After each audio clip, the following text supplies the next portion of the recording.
Mga idol, mukhang may nahanap na namang hidden gem ang Golden State Warriors. Ang tinutukoy ko ay ang kanilang bagong rookie na si Will Richard. Kahapon nga sa laban ng Sacramento Kings kontra Golden State Warriors ay hindi naglaro ang Big Three ng Warriors, sina Draymond Green, Steph Curry at Jimmy Butler.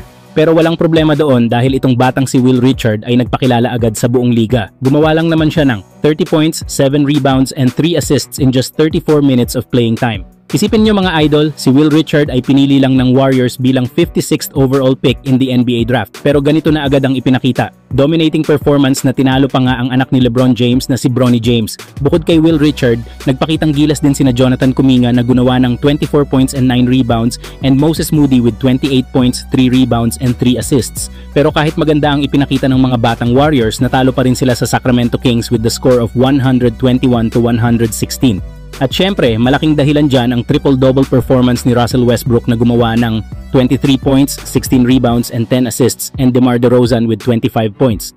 Pero kahit ganun mga idol, hindi biro ang makagawa ng 30 puntos in the NBA game, lalo na para sa isang rookie na second-round pick lang. Kaya masasabi nating malaki ang potential ni Will Richard na maging susunod na breakout star para sa Golden State Warriors.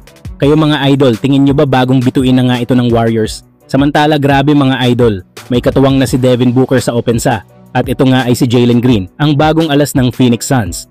Matapos ang trade sa pagitan ng Houston Rockets at Phoenix Suns na nagdala kay Jalen Green sa disyertong lungsod, ay ngayon pa lang ito nakapaglaro matapos ang ilang linggong pag-recover mula sa injury. At sa kanyang unang laro bilang Sun, dinomina lang naman ni Jalen Green ang koponan ni Chris Paul at ng Los Angeles Clippers, gumawa nga ito ng 29 points, 3 rebounds and 3 assists. Habang nagtala rin ng franchise record bilang may pinakamaraming 3-pointers made sa debut game, 6 sa 13 beyond the arc.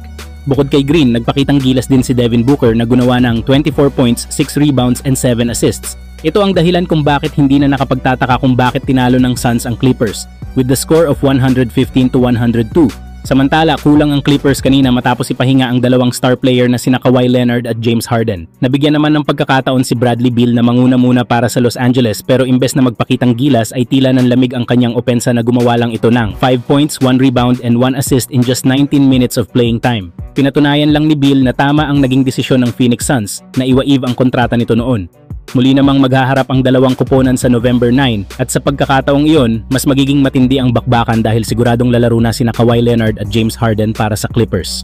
Kayo mga idol, sa tingin nyo ba magiging deadly duo na sina Jalen Green at Devin Booker para sa Suns? Samantala, parang bumabalik ang kasaysayan sa Hollywood in 2019. Kinuha ng Los Angeles Lakers ang dating Boston Celtic na si Rajon Rondo at makalipas lang ang isang taon, naging NBA champions sila. At ngayon mukhang posibleng maulit ang magic na yan dahil ngayong taon isa na namang dating Celtic ang pumasok sa Lakers, Marcus Smart. At mga idol, grabe ang naging epekto niya sa koponan. Simula nang mag-umpisa siya bilang starter. The Lakers is 5-0, no loss. At hindi lang yan, may plus 66 in plus minus si Smart, ikalima sa buong liga. Ibig sabihin, tuwing nasa loob siya ng court, malinaw na mas malakas at mas matatag ang Lakers. Tulad ni Rondo noon, dala ni Smart ang grit, leadership at matinding depensa, bagay na lalong nagpapatibay sa duo ni Luka Doncic at LeBron James na parehong mukhang handang sumabak muli sa championship run. Kung magtutuloy-tuloy ang ganitong chemistry, posibleng si Marcus Smart na ang susunod na Celtic turned Laker na magdadala ng Larry O'Brien Trophy pabalik sa Los Angeles. Kayo mga idol, tingin nyo ba mauulit nga ang championship magic ng Lakers?